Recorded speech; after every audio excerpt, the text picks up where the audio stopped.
Have you ever chased a moment of happiness only to feel emptier afterward? You grab a chocolate bar, scroll through your feed, or laugh at a silly video, thinking it will fill the void inside, but it never does. Pleasure isn't always what it seems. Sometimes it's just a mask, hiding deeper discomfort. Think about it. Americans spend over 3 hours a day on entertainment apps, yet reports of dissatisfaction are rising. That's your comfort zone acting like anesthesia. Short-term relief, long-term emptiness. You know the pattern. You reach for something sweet or distracting to avoid feeling sadness, fear, or frustration. And yet, the emptiness lingers. Carl Jung warned that what we chase for comfort often strengthens the shadow inside us. What we think is pleasure may actually keep us from real healing. Have you noticed that silence feels unbearable? You need music in the shower, a screen at the table, constant noise just to stay company with yourself. That's pleasure, training your brain to avoid presence. In this video, you'll discover why the pleasures you've been chasing might be keeping you from true joy, and how a simple shift can transform every moment. Stay with me, because the answer isn't what you expect. Let's start with a truth most people ignore. Pleasure isn't always a reward. Sometimes it's just a disguise for pain. Think about this. Americans eat over 22 pounds of chocolate per person every year. On the surface, it seems harmless, even joyful. But look closer. Many grab chocolate not because they're hungry, but because it temporarily hides stress, sadness, or loneliness. That fleeting sweetness, it's a shield, not a celebration. Take Rachel, 29, an organizer for a small NGO. After a long day, she scrolls endlessly through social media, laughing at memes, watching short videos, eating snacks mindlessly. She feels a momentary lift, a tiny spark of joy. But 2 hours later, she realizes the emptiness hasn't gone. In fact, it feels deeper. That chocolate, that scroll, that laugh, none of it touched what she was really feeling. Humor break. Ever notice how a cookie can make you feel better for 5 minutes, then leave you thinking, well, that didn't fix anything? This is what Carl Jung warned about. The pleasures we chase to feel good often strengthen the shadow, the parts of ourselves we hide or ignore. Childhood experiences matter too. Many of us learned early that crying brought discomfort or punishment, while smiling or pretending we're fine brought rewards. As adults, we repeat the pattern unconsciously. Pleasure becomes a coping strategy, not real happiness. Now consider the world we live in today. Entertainment, snacks, instant gratification are everywhere. Our phones, streaming services, social media, they promise joy at every tap. But the more we indulge, the more empty we feel. Why? Because these pleasures don't nourish our inner life. They distract us from it. Here's the catch. The more we seek comfort externally, the less we tolerate silence internally. Silence becomes uncomfortable, even scary. That's why we always need noise, music, or constant activity. The mind associates quiet with discomfort. The shadow grows while pleasure distracts us. Humor break. You know you're addicted to distraction when even brushing your teeth feels lonely without a podcast. But this isn't hopeless. Understanding this dynamic is the first step. Pleasure itself isn't evil. It's the unconscious chasing and misusing it that traps us. When we start noticing these patterns, why we eat, scroll, laugh, or seek quick highs, we gain the power to choose consciously. Rachel's story shifts here.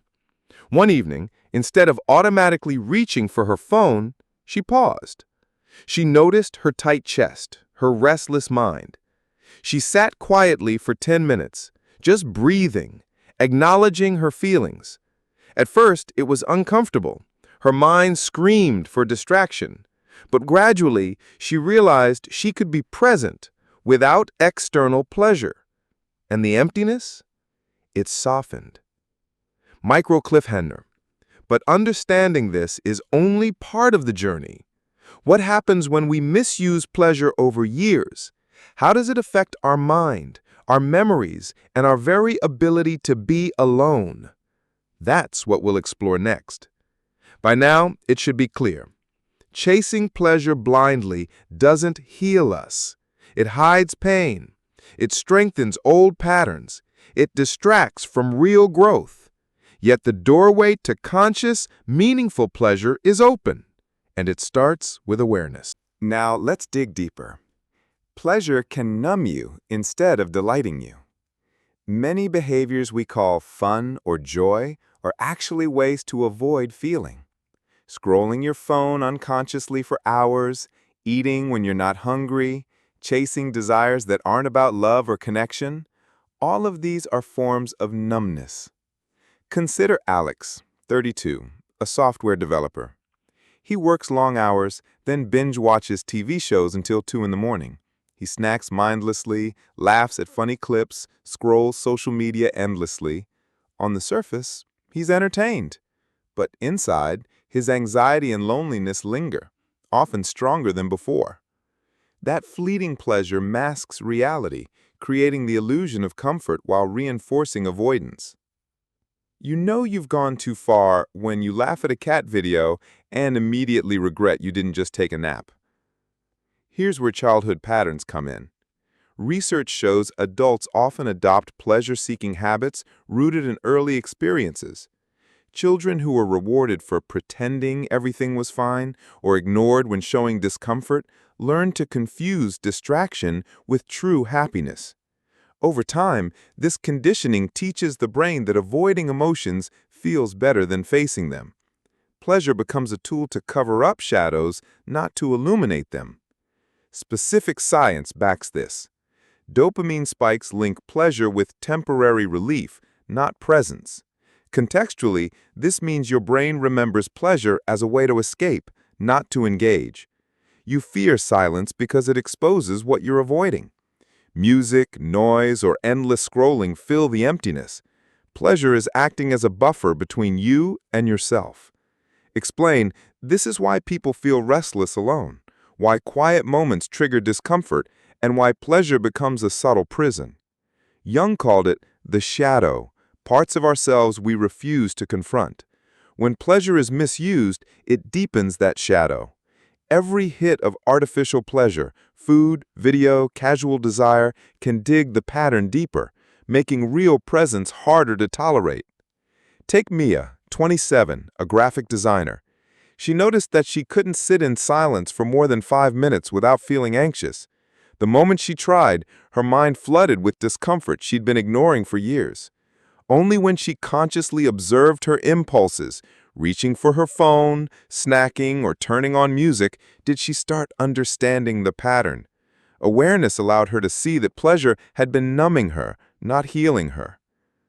Sometimes staring at your phone feels safer than staring at yourself, and probably makes you laugh at memes that aren't even funny. If pleasure can numb, hide, and even deepen shadows, what does this mean for the way we live? How can we reconnect with our real selves without relying on these quick fixes? By now, the pattern is clear. Unconscious pleasure numbs reality, strengthens avoidance, and trains us to fear silence. The next step is understanding how these habits replace emotional presence and what it takes to reclaim conscious, meaningful pleasure. By now, it's clear. Pleasure can numb, distract, and even deepen discomfort. But there's another layer. Habits replace presence. When we reflexively reach for pleasure, we lose connection with ourselves. Take Jordan, 28, a marketing strategist. Whenever he felt stress or sadness, he would reach for snacks, scroll endlessly, or binge-watch TV shows. At first, it seemed harmless. He felt temporary relief. But over time, he realized he didn't know how to sit with his own feelings. Every moment alone felt incomplete, every quiet space demanding a distraction.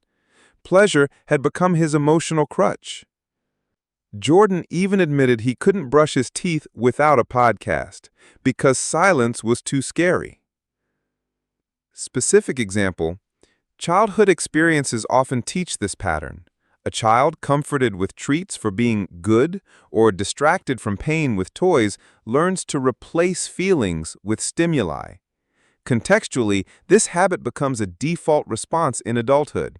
Adults reach for pleasure not to enjoy life, but to avoid the discomfort of presence. Explain, the more we substitute external stimuli for emotional awareness, the more we become disconnected from our own inner world. Now, let's look at the shadow work perspective. Pleasure itself isn't the enemy, it's the unconscious misuse of it. Awareness transforms habitual pleasure into conscious, meaningful experiences. For example, Jordan started noticing when he reached for mindless distractions. He paused, acknowledged what he was feeling, and made a choice. Snack consciously, scroll intentionally, or just breathe. Slowly, pleasure became a tool for enjoyment, not avoidance. Slow pleasure requires presence. Real enjoyment comes from engagement, not avoidance. A mindful meal, a deep conversation, or even a long walk requires effort, but the reward is genuine. Pleasure stops being a mask and becomes a bridge to self-connection. Imagine savoring a meal so slowly that your dog looks at you judgingly. That's how intentional pleasure feels. But noticing the habit is only the beginning. What happens when pleasure has been used for years to avoid emotions? How does it shape the way we think, feel, and experience life? Jordan's journey shows that reclaiming presence is possible. He started small, 10 minutes of silence in the morning, mindful breathing during work breaks, consciously enjoying meals without distractions. The difference was remarkable. He noticed feelings he had ignored for years, learned to sit with them, and discovered a type of pleasure deeper than any instant gratification. This is the turning point. When habits stop replacing presence, pleasure transforms from a crutch into a conscious choice. It becomes sacred, meaningful, and deeply satisfying. The stage is now set to explore the next step, how conscious pleasure and awareness lead to real healing, inner peace, and lasting fulfillment. Now, we arrive at the heart of the matter. Real pleasure is slow, conscious, and deeply present. It's not about escaping discomfort. It's about meeting it, embracing it, and finding meaning. Take Sophia, 34, a teacher who spent years chasing distractions. Snacks, streaming, constant phone scrolling. On the surface, she seemed happy, busy, and fulfilled. But she realized she was avoiding herself. Every moment of quiet felt unbearable. She never paused to ask, what do I truly need right now? Specific example. When Sophia started journaling for 10 minutes each morning, she noticed thoughts and emotions she had long ignored. Context. She realized that the pleasure she pursued had been masked in a deep hunger for meaning and presence. Explain. Her chocolate binges and endless scrolling had been temporary anesthesia, not real joy. Humor break. Sophia joked that her journal became her therapist, and at least it never judged her spelling mistakes. Pleasure becomes sacred when it's paired with awareness. Mindful meals, heartfelt conversations, and quiet reflection create satisfaction that lasts longer than any quick hit. Jung called this individuation, aligning with your true self instead of numbing with temporary comfort. Now, consider the transformation. Real pleasure isn't loud or flashy. It's a slow walk after a productive day, the taste of food after physical effort, the deep laughter shared with someone who truly understands you. These experiences require effort, presence, and courage, but they nourish the soul. Sophia's shift wasn't instantaneous. She experienced discomfort, cravings, and restlessness. But by acknowledging these feelings, she reclaimed her attention from unconscious pleasure. Slowly, pleasure returned to its rightful place, a conscious choice, not an automatic escape. Specific fact: studies show mindfulness practices increase dopamine regulation and emotional resilience.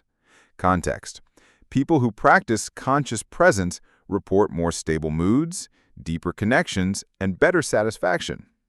Explain: this proves that pleasure itself isn't the enemy. Misuse and unconscious patterns are. Micro cliffhanger: understanding this is one thing, applying it consistently transforms life. But how can we create habits that make conscious pleasure the default and start healing old wounds along the way? Sophia discovered that by pausing before every habitual pleasure, asking, "Do I really need this now?" she regained control.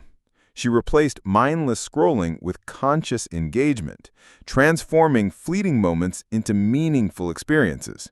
The real high comes from awareness, effort, and presence, not instant gratification. Humor break: she admitted the first week felt like withdrawing from social media rehab, but she survived and even laughed about it afterward. The key takeaway: pleasure is powerful when used consciously. It's dangerous when it replaces presence. True joy arises from awareness, effort, and alignment with your inner self. By practicing mindful engagement, we can transform distractions into meaningful, nourishing experiences. This sets the stage for the final part: understanding how tools like Ho'oponopono certification can guide you in turning awareness into real change. You'll see how conscious pleasure, healing, and inner peace connect, full circle. Now imagine taking all this awareness and turning it into a practice that transforms your inner life. That's exactly what Ho'oponopono certification offers. Specific example: this online course is taught by Dr. Joe Batali, Matthew Dixon, and Dr. Ialiakala Hulen. Context: together, they guide you step by step in modern Ho'oponopono techniques, helping you release old emotional patterns and reconnect with your true self. Just like Liam or Sophia learned to pause and notice, this course shows you how to create conscious habits that transform pleasure into meaningful joy. You'll learn through 8 detailed video lessons totaling over 6 hours. Each lesson combines traditional wisdom with modern practices, giving you practical tools to face your shadows, heal past patterns, and create inner peace. The guidebook walks you through philosophy, exercises, and professional tips so you can apply these methods immediately. Social proof matters. Thousands have completed the course and experienced real shifts: less stress, more clarity, improved relationships, and a deeper sense of presence. Many now even use these skills professionally, becoming certified Ho'oponopono coaches themselves. Humor break: and yes, unlike your old scrolling habits, this kind of pleasure actually makes your brain cheer, without Netflix or cookies. Imagine waking up each day feeling calm, aligned, and fully present. Imagine making choices from a place of awareness rather than reacting to distractions or cravings. That's the power this course unlocks. Best of all, it's entirely online and flexible. You can complete it in 1 to 3 weeks at your own pace. At just $39, it's accessible and low risk, with a 60-day money-back guarantee if it doesn't fit your needs. Micro cliffhanger close: understanding this is one thing. Applying it consistently transforms life. So, if you're ready to stop chasing distractions, to face your inner self with courage, and finally feel the kind of joy that nourishes, Ho'oponopono certification is your next step. Click to start and step into a life where pleasure is conscious, presence is natural, and peace is yours every day.